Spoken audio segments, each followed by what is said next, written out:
মারলো এত গায়ে একটু ভালো করে মারেন, ভালো করে মারলে ভালো করে মারেন, সবগুলো ভালো করে মারলে মারবো দু একজনের মুখ মুখ তলায়।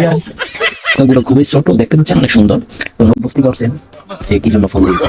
হ্যালো বন্ধুরা, কেমন আছেন সবাই? আজ আমি আপনাদের সাথে আমার জীবনের এক অন্যরকম অভিজ্ঞতা শেয়ার করতে এসেছি। এই অভিজ্ঞতা যেমনই আনন্দের তেমনই অনেক কিছু শেখার আছে। তো দেরি না করে চলুন দেখে নেওয়া যাক। এই দিনটি ছিল 5ই আগস্ট। তখনই আমার বেস্ট ফ্রেন্ডের একটা ফোন চলে আসে বিয়ে বাড়ি থেকে। সো এখন বুঝতে পারছেন সে কি জন্য ফোন দিয়েছে। ভিডিও দেখে বুঝতে পারছেন আসলে আমার বেস্ট ফ্রেন্ডের বোনের বিয়ে, তো ওই বিয়ার জন্য আমাকে ইনভাইট করলো। সো সেক্ষেত্রে আমি অনেক রং তামাশা করছি যে যাইতে পারবো না ওদের বিয়ে, বা আমি ঢাকাতে আসি একটা সমাবেশে, তো এখান থেকে যাওয়া ইম্পসিবল। তো তখনই মানাইতে পারতেছি না আমার বেস্ট ফ্রেন্ডকে।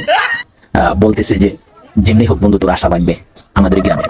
তো ও আসছে। আর একটা বিষয় আপনাদেরকে তো এখন লোকেশনে বলা হয় না, সেটা হলো পিরোজপুর জেলা আর কি, মোটবাড়িয়া থানা মনে হয় সম্ভবত। যাই হোক, আগে পরে কখনো যাই না।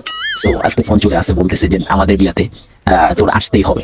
তো যাই হোক, আমি আর কোনো দিশা না পেয়ে এক পর্যায়ে আমার বাইকটি নিয়ে একাই বেরিয়ে পড়লাম সেই বিয়া বাড়ির উদ্দেশ্যে। আসলে ঢাকা থেকে বেরিয়ে আমি গোপালগঞ্জ হয়ে পিরোজপুরে ঢুকবো চিন্তা করছি। তো যাই হোক, গোপালগঞ্জের ভিতরে চলে আসলাম। গোপালগঞ্জের আশপাশ এলাকায় যে ভিউগুলো আসলে দেখার মতো, এটা বলে আপনাদেরকে বোঝাতে পারবো না। অনেক সুন্দর আর কি।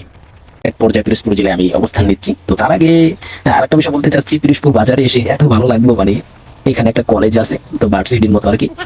সকালে রওনা দিছি 8টা-9টার দিকে, তো আমি আইসা পৌঁছেছি 5টার দিকে আর কি, না সরি 3টা-4টার দিকে এখন বাজে। এখান থেকে আর কি একটা ফেরি পার হয়ে আমার মোটবাড়িয়ার দিকে যাইতে হবে ওপার। ফেরি পার হয়ে আমি চলে আসলাম বিয়ে বাড়িতে।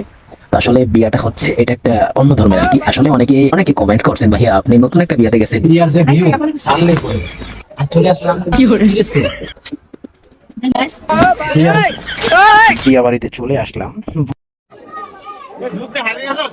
কি মারলো এত গায়ে পড়ে না, মারলে মারবো দু একজনের মুখ মুখ তলায় মারছে সব নিজেরাই করছে। একটু ভালো করে মারেন, ভালো করে মারলে ভালো করে মারেন, সবগুলো ভালো করে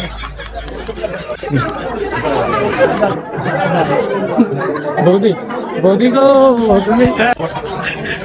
আমি যেহেতু নতুন অভিজ্ঞতা শেয়ার করতে যাচ্ছি, সেই জন্য আমি সবগুলো ফটোশুট করছি। আর একটা বিষয়, ওখানে যাওয়ার পর একটা জিনিস ভালো লাগলো, তাদের ব্যবহার, তাদের যে মন মানসিকতা, এই জিনিসটা আমার কাছে খুবই মুগ্ধ করলো। যেমন বিশেষ করে আমার ফ্রেন্ড, তো ওর ওয়াইফ সাথে, তো ওরা দুজন। আমি তুমি ফটোশুট করো, তুমি ঢাকা থেকে যেহেতু আসছো, তুমি ভালো করে ফটোশুট করতে পারবা, ভিডিও করতে পারবা। সেই জন্য আর কি আমাকেই ফটোশুট করতে গেলো, ভিডিও করতে গেলো, সবগুলো ল্যাপটপ দিয়ে নিয়ে যাবে। তো আসলে এখানে ক্যামেরাম্যান আইছে, তারপরও আমার ভিডিও শুট করা লাগছে, ফটোশুট করা লাগছে। যাক, সব শেষ কথা এনজয় হলো। এই হলো বিয়ার বরযাত্রীরা আসছে, তো তাদেরকে খাওয়ান দিতেছে। ওই যে আমার বন্ধু খাওয়াচ্ছে। আসলে কিছু কিছু খাওয়ানোর আয়োজন চলতেছে। আর ওই যে ভিতরে আবার কিছু মেন এই যে এখানে আর কি, যেটা বিয়ে কন্যা চলে আসলো। কন্যা আসার পরে এখন বিয়ার মঞ্চে আর কি তাদের যেটা গ্রুপা খাওয়ান না বিয়া, তো সেই বিয়ার কার্যক্রম শুরু হচ্ছে। তো বিয়ার কার্যক্রম এক পর্যায়ে আমি আসলে হাতে যে খাওয়ান দেখতে পাচ্ছেন, এটা হলো যে বিয়া শুরু হওয়ার লগ্ন মুহূর্তে আর কি। তো আমরা আরেকটা ফ্যামিলি ঢাকা থেকে আসছে, তারা মুসলিম, একসাথে আমরা খাবার খেতেছিলাম। আসলে সব ভিডিও আমার ফোনে ছিল মেবি, তো যেগুলো ফটো আছে আমার কাছে সেগুলোই আমি আপনাদের সাথে তুলে ধরছি। তো যাই হোক, বিয়ে খাওয়ার পরের দিন আমরা বাড়ির উদ্দেশ্যে রওনা দিব, ঢাকার উদ্দেশ্যে। তো তখন আবার একটা ফ্রেন্ডের কল চলে আসে যে তাদের বাসায় যাইতে হবে। তো যেহেতু এই এলাকা আসছি, এবার রওনা দিলাম। তো যাওয়ার পরে দেখতেছি যে সত্যি বলতে বঙ্গবন্ধু সেতু ফেল আর কি, আমরা যেই সেতুতে উঠছি সেখান থেকে বাড়ি থেকে বিদায় নিচ্ছি। গতকালকে থেকে আমরা এখানে অবস্থান করছি, মিস করবো এই রাস্তাগুলো আর কি।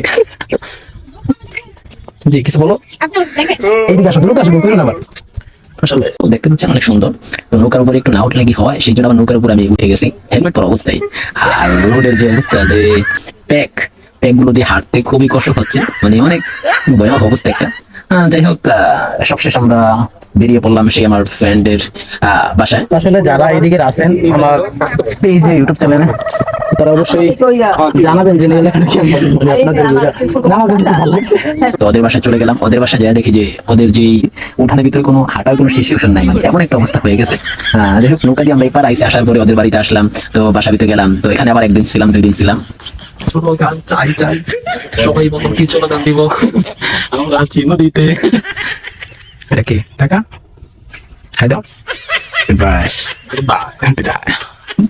যাওয়ার পথে দেখতে পাচ্ছেন যে ওর ওয়াইফকে সাথীকে নিয়ে আমরা একসাথে যাচ্ছি।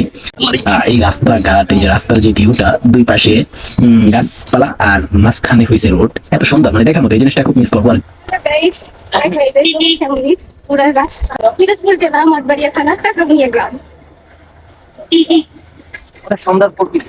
হ্যাঁ, তো এটা বলার বাইরে তো সব শেষ ওদের বাড়িতে আবার চলে আসলাম। তো এখানে এসে আবার 2 দিন ছিলাম। তো এখানে আশপাশে এলাকা যেগুলো আছে, তো জেলা উপজেলা, তো সেইগুলো ভ্রমণ করলাম। তো দেখার পরে এক পর্যায়ে এখান থেকে বিদায় নিয়ে আমি চলে যাব এখন বরিশাল। বরিশাল আমাদের গ্রামের বাড়িতে যাচ্ছি না, তো কথা হচ্ছে যে আমি অন্য একটা ফ্রেন্ডের বাসায় যাচ্ছি আর কি। আমার ফ্রেন্ড আমার সাথে ছিল, তো আমার বাইকটা একটু সার্ভিসিং এর জন্য নিয়ে আসলাম। তো সার্ভিসিং বলতে আসলে ওদের গ্রামে গেছিলাম, তো ওখানে অনেক প্যাক ছিল রোডে, তো সেগুলো দিয়ে বাইকের অবস্থা একেবারে বাজে হয়ে গেছে। সো সেক্ষেত্রে বাইকটা একটু ওয়াশ করার জন্য আমি দোকানে নিয়ে আসছি। তো আপনারা দেখতে পাচ্ছেন যে পানি দিয়ে ওয়াশ করতেছি, এক পর্যায়ে পানি মারা হয়েছে, পানিতে কাজ হচ্ছে না। তো সেই জন্য আর কি আবার মানে সাবান যেটা হচ্ছে মাস্টার, যেটা ফুল ওয়াশ বলে, তো সেটা করতেছি সাবান দিয়ে। তারপর ওয়াশ করলাম, ওয়াশ করে বাইকটা একটু ক্লিয়ার করে। সো এখান থেকে আর কি আমার বন্ধুর সাথে বিদায় নিচ্ছি। তো এখান থেকে ওরা বিদায় জানাই, আমি আবার চললাম আবার অন্য একটা ফ্রেন্ডের বাড়িতে বরিশাল। ভিডিওটা কেমন লাগছে এই পর্যন্ত আপনাদের কাছে দিচ্ছি। তো তারপরের নেক্সট ভিডিওতে দেখাবো যে আমি বরিশালের যে বিখ্যাত ব্রিজ, তো ওই ব্রিজের উপরেও গেছি। তো ওখানে ঘোরাফেরা করছে অনেকদিন, 2 দিন ছিলাম। তো আশপাশ এলাকা যতগুলো দেখার মতো জায়গা আছে সবগুলো জায়গায় গেছি। তো ওইগুলো আপনাদের সাথে শেয়ার করবো। তবে ভিডিওটা কেমন হয়েছে বা কেমন লাগছে, অন্য ধর্মের বিয়াতে গেলাম আমি, তো আসলে অনেকে বাজে কমেন্ট করছেন, অনেক কমেন্ট করছেন। তো ওইটা আর কি মাইন্ডে নিতে চাচ্ছি না, কারণ কথা হচ্ছে যে ভাই অ্যাকচুয়ালি ফ্রেন্ড কথা বলে না, বাংলাদেশে এক ফ্রেন্ড চলে আসছে মানে মালয়েশিয়া থেকে, ইউরোপ কান্ট্রি থেকে, মানে বন্ধুত্বের টানে। বন্ধুত্ব এমন একটা জিনিস, সেই বন্ধুত্বের টানে এক দেশ থেকে অন্য দেশে চলে যায়। সেক্ষেত্রে আমি মুসলিম হয়ে কিন্তু আমার একটা ফ্রেন্ড আছে, তো তার মন মানসিকতা ভালো, সবকিছু ভালো, সেক্ষেত্রে আমার তো আরো ভালো হইতে হবে, তাই না? তো সেক্ষেত্রে আমি তাদের সাথে একটু মিশতে গেছি, তার মানে কি আমি খারাপ হয়ে গেছি বলবেন ভাই? তো এরকম জানেন, নবী সাল্লাল্লাহু আলাইহি ওয়াসাল্লাম নিজে বলছে যে তোমরা মুসলিম যারা আছো তোমরা সবার সাথে মিশো, তবে ওদের যে কালচার আছে সেইগুলোতে তুমি বিরত থাকো, বা ওই জিনিসগুলো তোমরা ওদেরকে বুঝতে দিবে না, সরাসরি বলবো না যে এটা কিনা করো, এটা করো, সেটা করো। তাদেরকে সুন্দরভাবে মিশো, তাদের সাথে মিশো। তোমরা আমার ব্যবহার দেখে তারা যদি কখনো আবার তোমার দিকে আসে, তো এটাও তো হতে পারে, তাই না? তো সেক্ষেত্রে আমি গেছি, তার মানে যে আমি খারাপ হয়ে গেছি এরকম না। আর যদি খারাপ মনে করেন আমি অলওয়েজ খারাপ। যাই হোক, ওটা টেক কেয়ার, সবাই ভালো থাকবেন, সুস্থ থাকবেন, এবং ভিডিওটা কেমন হচ্ছে জানাবেন। আল্লাহ হাফেজ। এখন তো করে দেখাতেই